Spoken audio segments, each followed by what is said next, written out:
qual é a relação do início da luta armada com a, vamos assim dizer, a maturidade, se calhar, do ensino superior em Angola?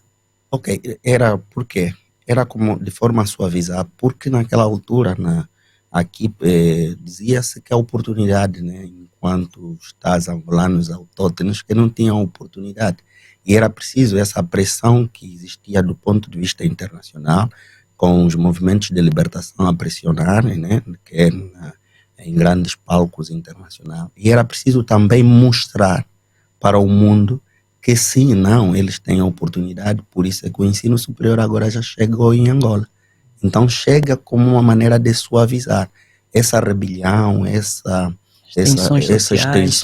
tensões sociais não têm impacto, porque havia também a pressão a nível externa, né, a nível externa dessa pressão, e porque havia alguns países francófonos e anglófonos já começaram a dar independências, né, e se nós observarmos os países, né, lusos, e essa palavra é um pouquinho muito conectada, os países lusos começaram a ter independência muito posterior, né, diferente dos francófonos. Então havia essa pressão. Então ele surge também como uma das necessidades de suavizar o momento e etc. Mas quando se observa quem tinha oportunidade, sim, era aberta, mas essas pessoas não tinham nem o quinto ano.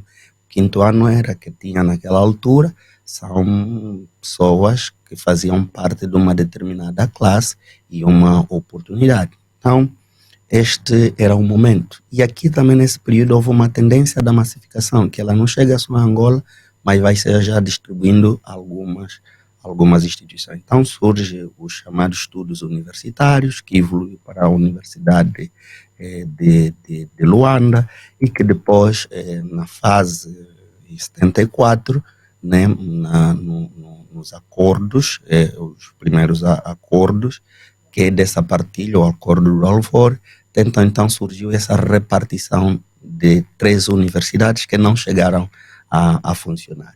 Então, depois da independência, esse é o período anterior, depois da independência, em 1975, deixa de ser Universidade de Luanda, passa a ser a chamada, então, Universidade de Angola, que esta Universidade de Angola, o primeiro reitor foi o presidente Agostinho Neto, e é um momento importante aqui para caracterizarmos esta primeira fase, que é a fase da crise e da confrontação, que era a frase que tínhamos que em 76, não houve aula, em 77 começa, que era importante, então uma quebra de paradigma, de oportunidade para todos, mas fase de crise por quê?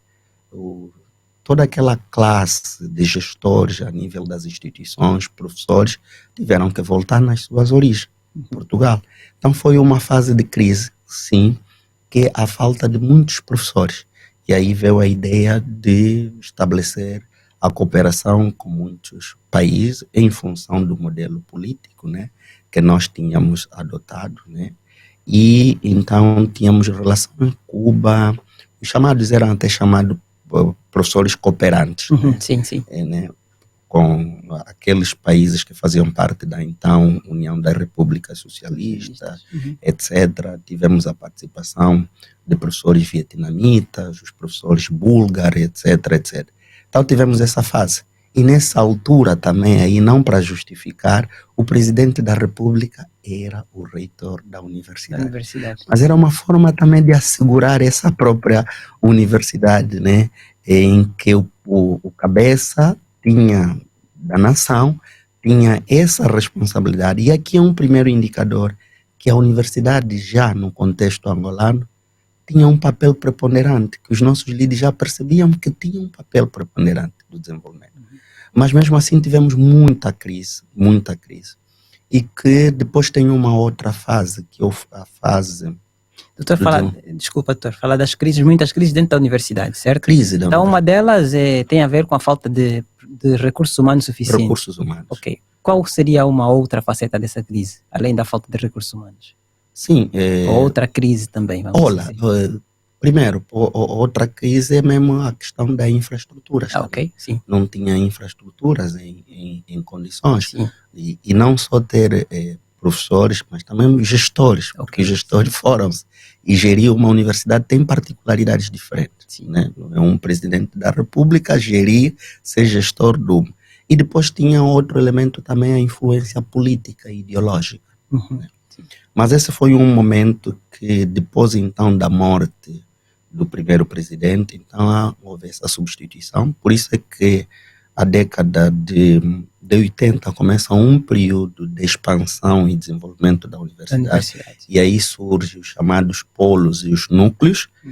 Muitos autores dizem que é o período da massificação, mas não podemos falar hoje, se vermos o conceito de massificação, não se pode dar a diferença entre massificação e expansão. E não existe, do ponto de vista legal, um decreto que cria, idealiza a tal massificação como uma política pública. Então, é um período de expansão. E outros chamam que é o período do ensino não presencial, ensino à distância. Mas hoje também não é ensino à distância, porque o ensino à distância pressupõe tecnologia. Por isso é que nós só assinamos agora, né, a validação do ensino à distância em Angola, porque há necessidade de ter tecnologia. Ciência Aberta, na Rádio Urbana, o único programa de divulgação científica de Angola.